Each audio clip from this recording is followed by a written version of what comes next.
人最難克服嘅就係虛榮。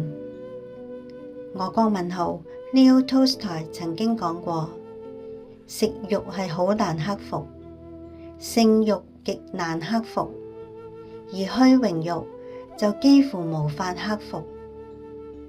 呢句話之所以能夠引起咁多人共鳴，正正係因為佢確實指出咗我哋內心最頑固嘅一個執着。喺佛法嘅角度，食慾同性慾更多係關聯住我哋身體嘅本能。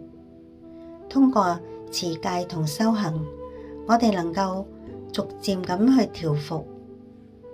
但係虛榮心就唔同，佢嘅根源更深，佢緊密咁纏繞住我哋對自我嘅堅固認同，亦就係佛法中所講嘅我執。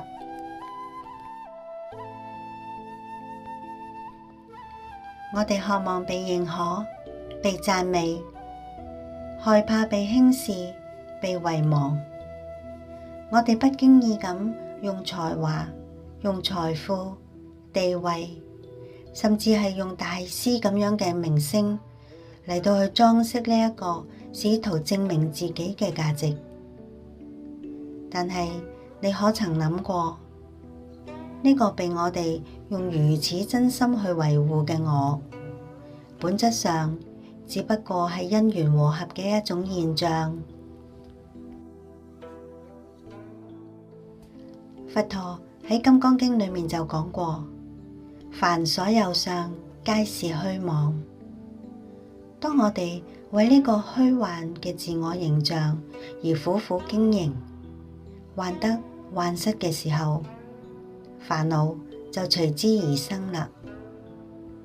呢個時候，你或者會諗，呢啲道理我都明，但你點解就係放唔低呢？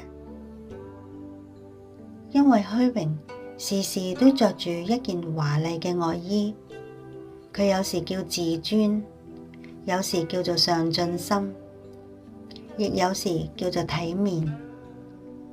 我哋甚至唔敢承認自己虛榮，因為連承認呢一個行為嘅本身，都似乎關乎顏面。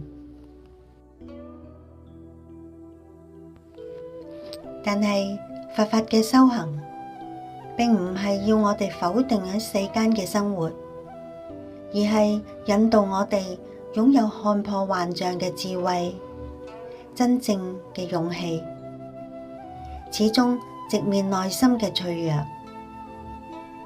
修行唔係立即要剷除你所有虛榮嘅念頭，因為咁樣做本身可能又變成係一種強求。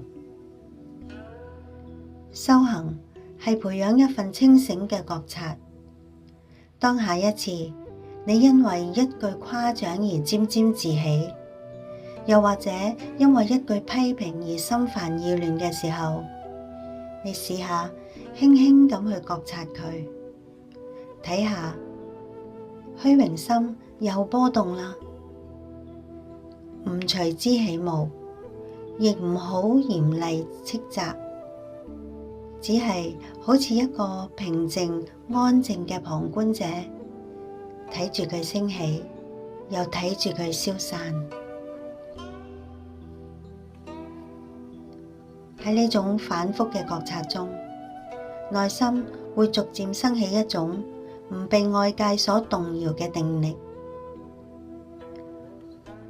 當我哋唔再急切咁向外尋求肯定，嚟到去填補我哋嘅內心，本自具足嘅安寧同埋力量，先至會真正顯現。呢一份由內而外嘅從容，先至真正嘅自由。我係阿蘭達，願我哋都能夠喺修行嘅路上，一步步咁卸下重重嘅偽裝，回歸嗰一顆本來清淨自在嘅心。